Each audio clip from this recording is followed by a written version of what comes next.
안녕하세요. 방산성결교회 성도 여러분, 4월 25일 봄 햇살 가득한 주일 아침, 하나님의 은혜가 우리 모든 성도 여러분들에게 가득하시길 예수님의 이름으로 축원합니다. 오늘 잠언 3장 5절 그가 너를 지도하시리라 라는 제목으로 하나님의 말씀을 전하도록 하겠습니다. 요즘 우리가 사는 시대는 가히 정보의 시대라고 할 수 있습니다.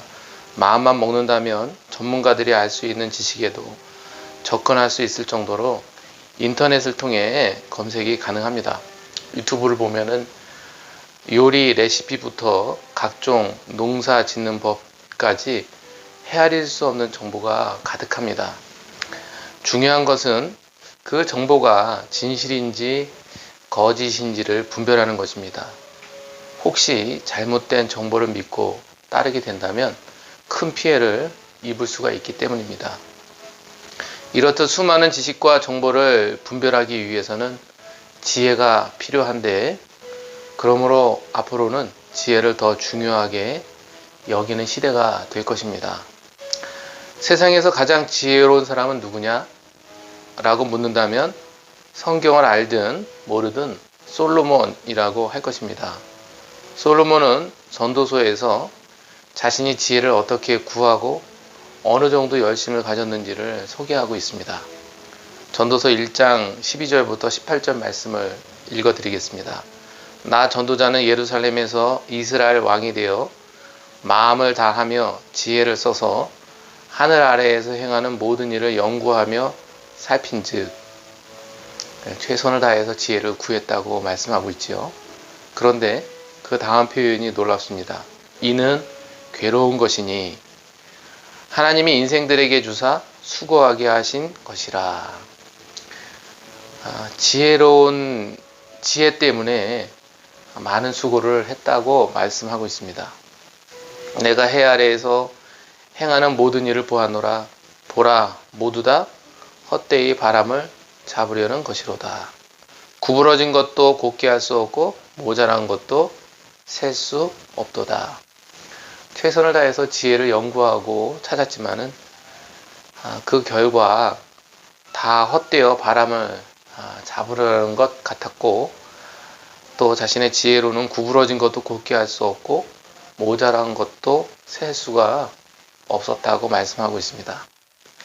또 16절 보면 내가 내 마음속으로 말하여 이르기를 보라, 내가 크게 되고 지혜를 더 많이 얻었으므로 나보다 먼저 예루살렘에 있던 모든 사람들보다 낫다 하였나니 내 마음이 지혜와 지식을 많이 만나보았음이로다. 내가 다시 지혜를 알고자 하며 미친 것들과 미련한 것들을 알고자 하여 마음을 썼으나 이것도 바람을 잡으려는 것인 줄 깨달았도다. 지혜가 많으면 번뇌도 많으니 지식을 더하는 자는 근심을 더하느니라. 지혜가 가장 소중하다는 것을 솔로몬은 알았기 때문에 1000번제를 드리고 하나님께서 내가 무엇을 줄꼬? 라고 물으셨을 때 지혜를 주십시오 라고 대답을 했습니다. 그리고 솔로몬은 평생 지혜를 추구하면서 살았다고 자신을 소개하고 있습니다. 하지만 세상 모든 것을 알고 깨닫고 분별할 수 있는 지혜를 구하면서 그 지혜로 살았지만, 솔로몬은 지혜를 갖는 대신 그만큼의 값비싼 희생도 있다는 것을 우리에게 소개하고 있습니다. 그리하여 지혜를 구하여 번뇌와 근심 속에 사느니 차라리 적당히 알고 적당히 모른 채 그저 자신의 삶에 대하여 감사하며 자족하며 사는 것이 더 좋을 수도 있다, 이렇게 말씀하고 있습니다. 전도서는 솔로몬이 마음과 힘을 다하여 평생을 지혜를 추구하며 살았는데 그가 마지막에 남긴 소감은 이 세상의 삶은 헛되고 헛되다 라는 것이었습니다. 헛되고 헛되지만 솔로몬은 그래도 지혜로운 삶을 위해서 우리 사람들이 몇 가지 꼭 잊지 말고 기억해야 할 것을 우리에게 제시하고 있습니다. 첫 번째로 전도자 솔로몬은 감사와 자족을 우리가 가져야 할 지혜라고 말씀하고 있습니다. 3장 22절에 보면 그러므로 나는 사람이 자기 일에 즐거워하는 것보다 더 나은 것이 없음을 보았나니 이는 그것이 그의 몫이기 때문이라 라고 했습니다. 이 세상에서 자기 일에 즐거워하면서 사는 것이 지혜로운 것이라고 말씀하고 있습니다. 또 전도서 5장 18절에 보면 사람이 하나님께서 그에게 주신 바 그 일평생에 먹고 마시며 해 아래에서 하는 모든 수고 중에서 낙을 보는 것이 선하고 아름다움을 내가 보았나니 그것이 그의 몫이로다. 하나님께서 우리에게 주신 여러 가지 즐거움이 있는데 그 즐거움을 감사하며 자족하면서 사는 것이 아름답고 선하다. 이렇게 말씀하고 있지요. 또 전도서 9장 6절에 보면 내 헛된 평생의 모든 날 곧 하나님이 해 아래에서 내게 주신 모든 헛된 날에 내가 사랑하는 아내와 함께 즐겁게 살지어다. 그것이 내가 평생의 해 아래에서 수고하고 얻은 내 몫이니라. 하나님이 우리에게 가정을 주시고 또 남편을 주시고 아내를 주시고 하셨는데 함께 즐겁게 사는 것이 하나님께서 우리에게 주신 나누어 주신 복이다 라고 말씀하고 있습니다.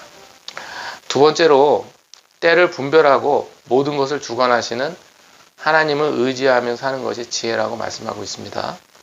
전도서 3장 1절부터 11절에 보면 범사에 기한이 있고 천하 만사가 다 때가 있나니 날 때가 있고 죽을 때가 있으며 심을 때가 있고 심은 것을 뽑을 때가 있으며 죽일 때가 있고 치료할 때가 있으며 헐 때가 있고 세울 때가 있으며 울 때가 있고 웃을 때가 있고 슬퍼할 때가 있고 춤출 때가 있으며 돌을 던져버릴 때가 있고 돌을 거둘 때가 있으며 안을 때가 있고 앉는 일을 멀리 할 때가 있으며 찾을 때가 있고 잃을 때가 있으며 지킬 때가 있고 버릴 때가 있으며 찢을 때가 있고 꿰맬 때가 있으며 잠잠할 때가 있고 말할 때가 있으며 사랑할 때가 있고 미워할 때가 있으며 전쟁할 때가 있고 평화할 때가 있느니라.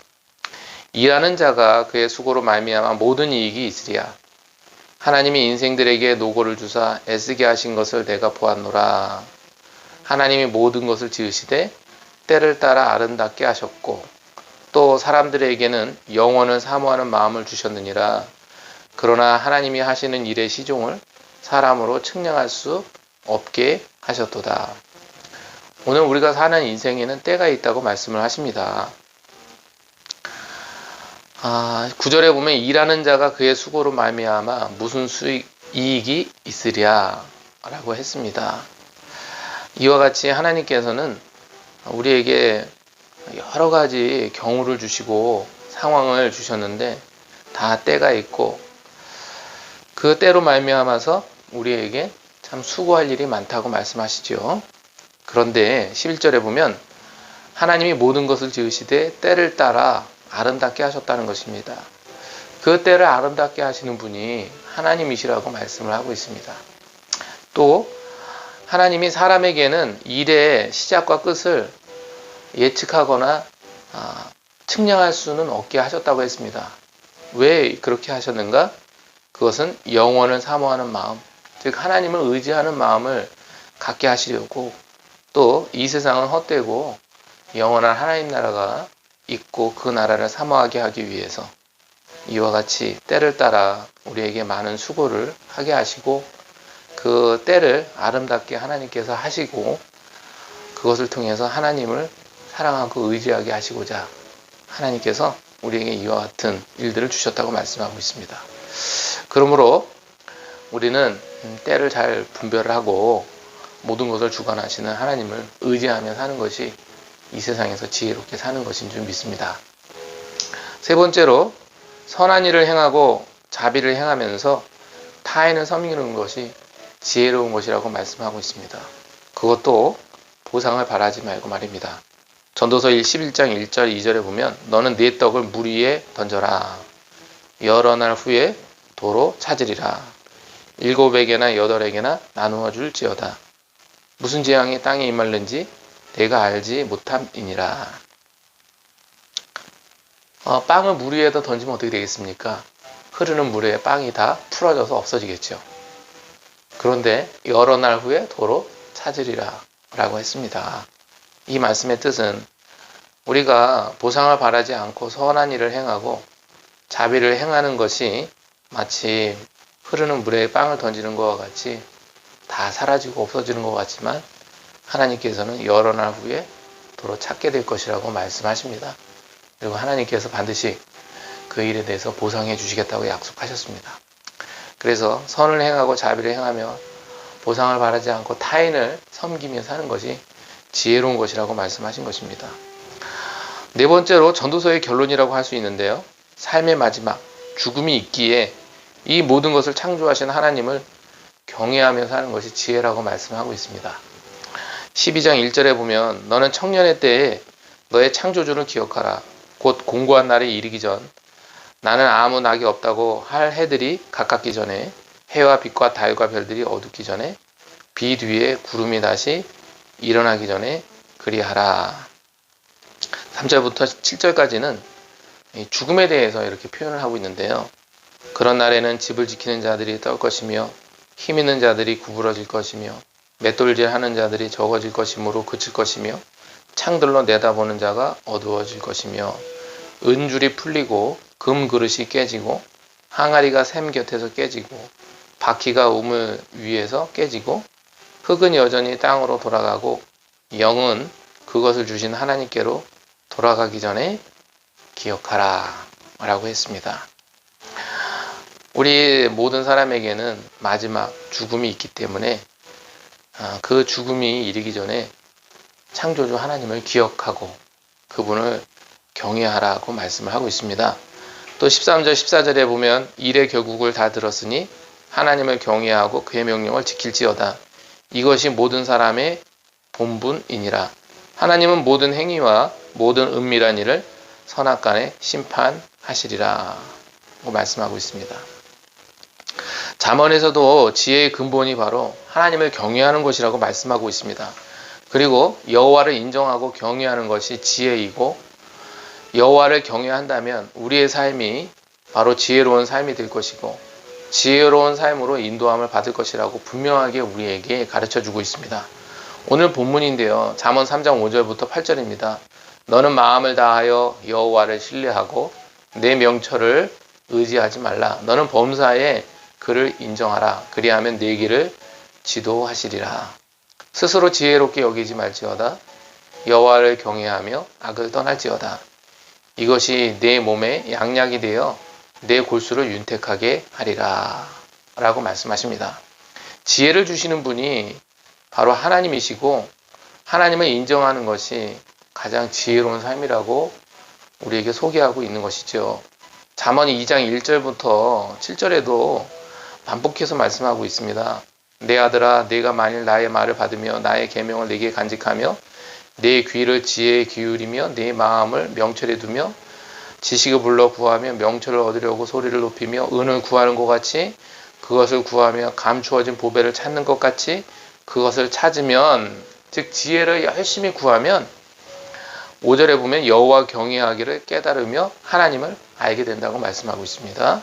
대저 여호와는 지혜를 주시며 지식과 명철을 그 입에서 내심이며 그는 정직한 자를 위하여 완전한 지혜를 예비하시며 행실이 온전한 자에게 방패가 되시나니 대저 그는 정의의 길을 보호하시며 그의 성도들의 길을 보전하려 하심이라.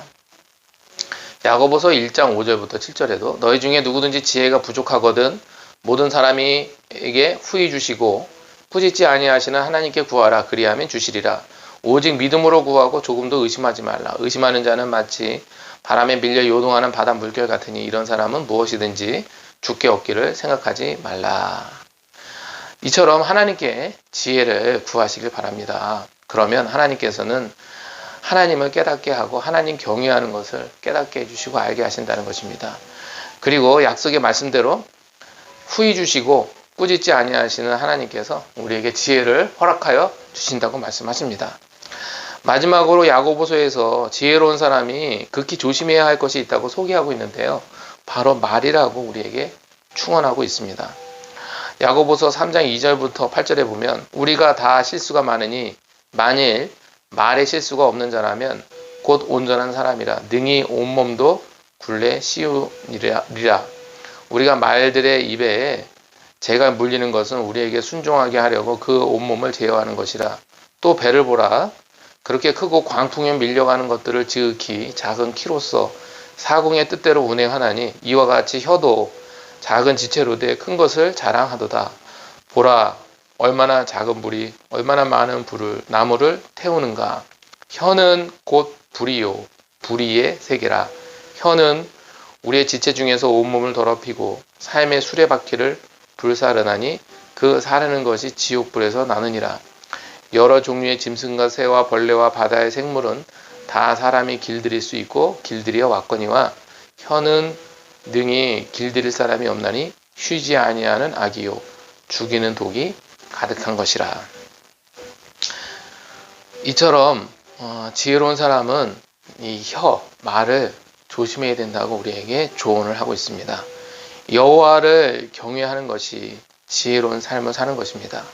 또 하나님께 감사하면서 하나님이 우리에게 주신 삶에 대해서 자족하는 것이 지혜로운 삶이라고 소개하고 있습니다.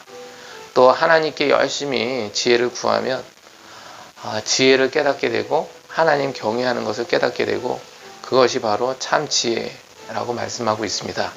이처럼 하나님께서 주시는 지혜를 가지고 이 땅에서 하나님이 주시는 복을 누리면서 사시는 우리 모든 성도들이 되시길 예수님의 이름으로 축원합니다. 감사합니다.